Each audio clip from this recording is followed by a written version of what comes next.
মধ্যে হয়েছে। আশা করি বুঝতে পেরেছি। তো ম্যাজিকটি ভালো লাগলে অবশ্যই সাবস্ক্রাইব করবেন। প্রিয় দর্শক বন্ধু, সুন্দর একটি ম্যাজিক দেখাবো।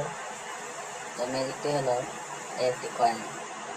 তো কয়েনটা আমি হাতের উপরে রাখলাম, তো আবার কয়েনটা আবার সরাচ্ছিলাম, তো কয়েনটি আবার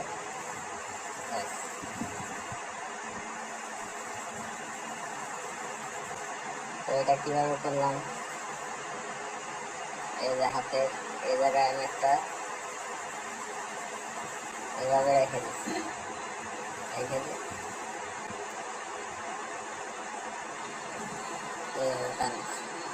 আশা করি বুঝতে পেরেছি। আসসালামু আলাইকুম।